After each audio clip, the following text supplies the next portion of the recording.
Ciao ragazzi, welcome back to another episode of SempreInterTV with myself Fabio and also Jake. This evening we're going to be looking back on that massive win against Atalanta. But before we get into the video, don't forget to like and subscribe and let us know what you think in the comments below.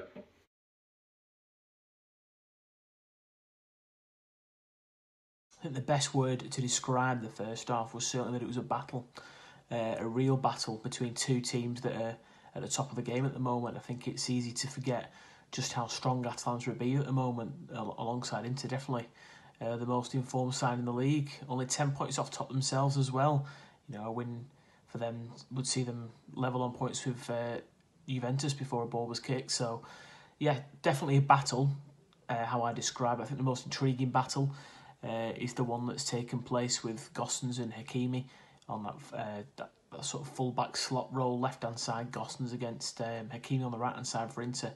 A really key battle, two players who are arguably the best in their respective positions in the league, so based on current form, definitely. So that's an interesting battle to watch in the first half, but I think Inter will be a little bit disappointed if they're looking back at the first half performance, a little bit disjointed. I think they've been allowed to be pushed back on reflection by Atalanta, who notably do press very high up the pitch. But it's something that they'll probably look back on and analyse and think, well, you know, that's something they could do a little bit better. Take nothing away from Atalanta, I thought they were quite solid. Didn't create a mass amount, other than a really, really brilliant save from Handanovic, which was a key moment really in the half. A goal for Atalanta at that point could have seen them go into the break in front. So really good from the goalkeeper, and you know, hats off to Handanovic as well. He looked like he was during a bit of a torrid time early season, and definitely going into Christmas, it was something that was on the minds of every Nerazzurri fan really to replace him. But the last half a dozen games or so, he's been excellent and a really, really key save at a crucial time. So I think looking back on the first half as a whole, I think Inter will probably look at that and think that there's gaps in the game that they'll want to plug. I think Perisic's not quite at his best either, when he has been over recent weeks. So, yeah, perhaps a little bit lacklustre, but a good battle for the neutral, definitely.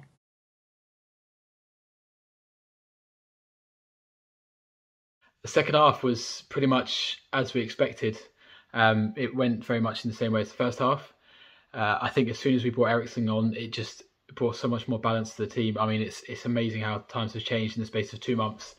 Vidal looked so out of his depth, off the pace, off the boil, not what we needed. I mean, he was lucky not to give away goals in that first half, but in the second half, Eriksen came on and just made an immediate impact. It was clear to see the sort of the calmness on the ball, just even the defensive work that he does now is just fantastic. And then his corner obviously led to the goal.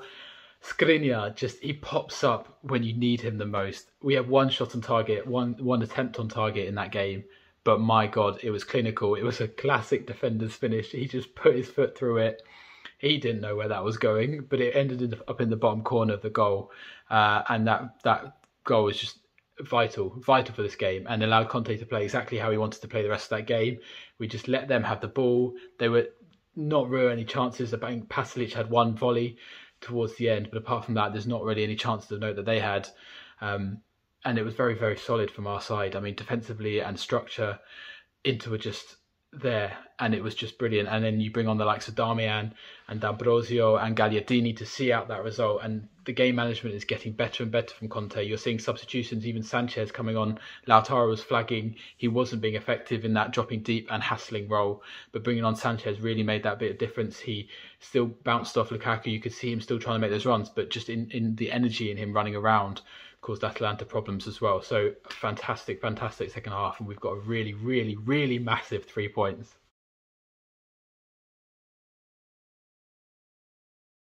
I think there were some fantastic performances. All round, it's a fantastic team performance.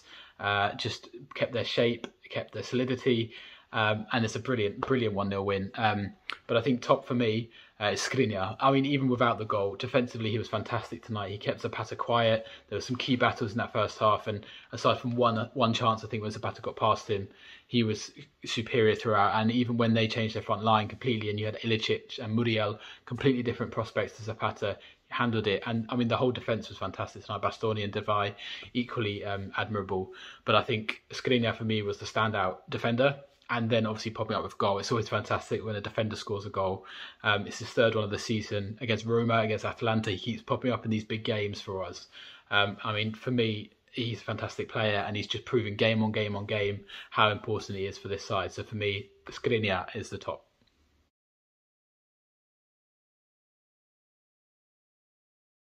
The flop of the game becomes quite tricky because ultimately it was a really, really good performance. A little bit disjointed in terms of attacking, but definitely job done. Game plan on point from the manager, defensively they were excellent. So I think from the flop, it's probably going to be Arturo Vidal.